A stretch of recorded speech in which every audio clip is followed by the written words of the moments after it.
Okay, so got my parts in to where I can start putting my wife's car back together. As you can see, everything's out of there.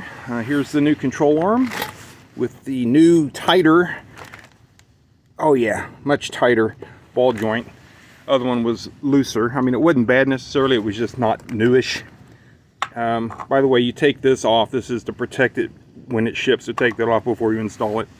First thing I'm going to do is get that control arm put on, and then I'll mount that. And I'm not quite ready to put the new bearing in, which is in this box, because I don't have the splash plate yet. It's on order. It's supposed to come in today. But just one point to note, that when I do put the new bearing in here, the problem I couldn't get this out was it was rusted in, rusted in. And you can see I took some time and cleaned it up really well.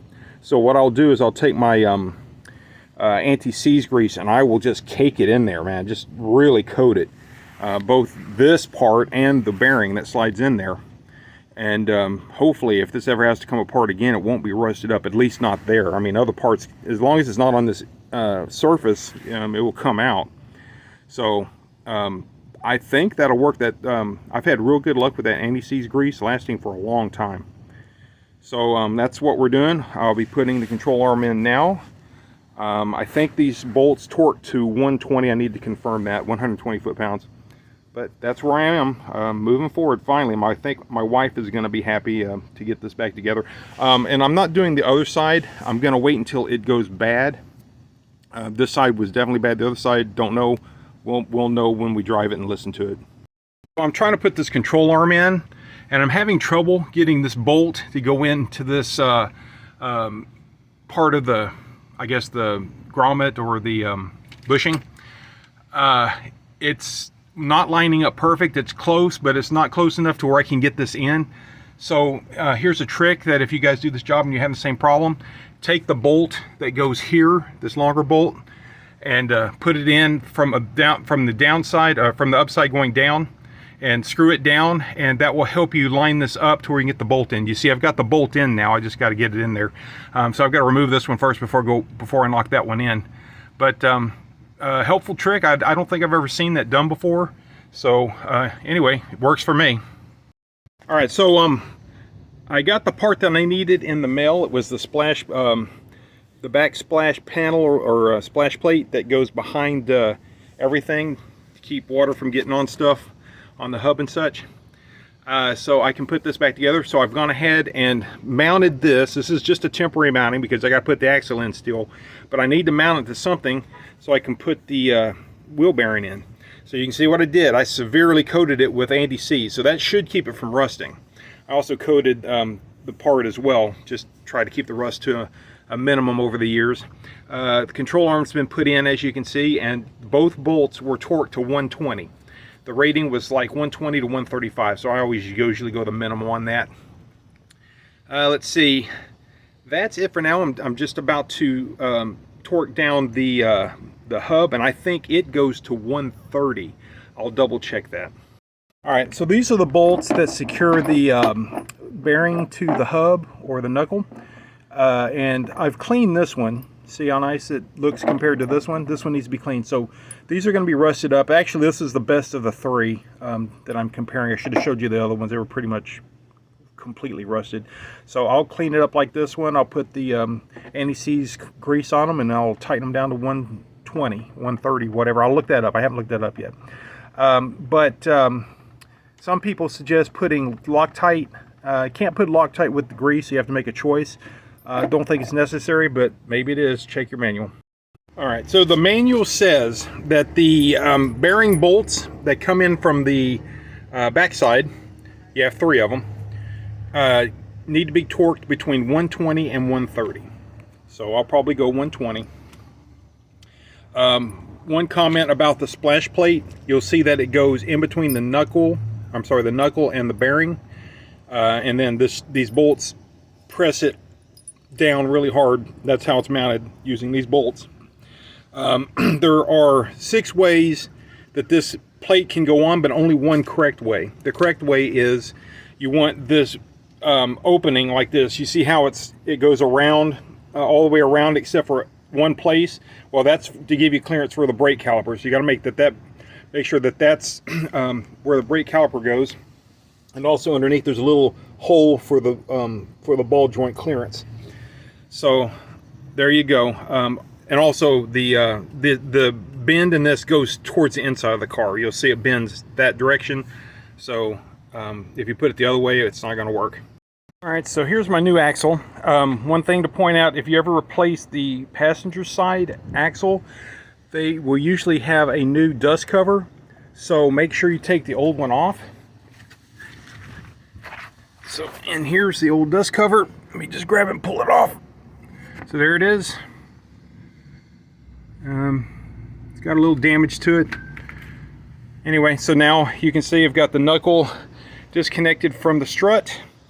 We'll be able to stab that axle in there and put it in here into the hub and button it back up. Be back in a bit. Well, I have a bit of a problem here. I forgot that the caliper needed to be brought over to this side before I put the axle in. Now that I've got everything tightened in, I don't want to take it all apart just to move the caliper. I have two choices.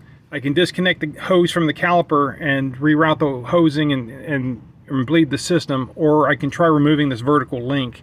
So my choice is I'm going to remove the vertical stabilizer link and see if I can get this caliper over to where it needs to be and route the hose properly. Okay, everything's back together, and taking the vertical link off at the bottom and rerouting the caliper was a success. You can see how the hose goes back behind the strut, and you can see where it connects here and here. I've got the ABS sensor connected. Everything's back in place. This was 45 foot-pounds, and I had to come off of it a little bit to get the castle nut to line up with the hole so I could put the cotter pin in. The axle nut was supposed to be torqued to 180. My torquing wrench only went to 150, so I went past that by 2 turns, so that it was 170, and I went harder than that. I went until it clicked at two turns past 150, which I'm estimated at 170, and went a little bit harder. And then of course I secured the nut by hammering that down there. Let's see, in rehash, the bracket torques on this are 65. The torques for the holding the cylinder part of it, those are 20. These back here, these are 20 foot-pounds. The control arms are 120. The under here, the ball joint bolt and nut torque to 65. These are 75.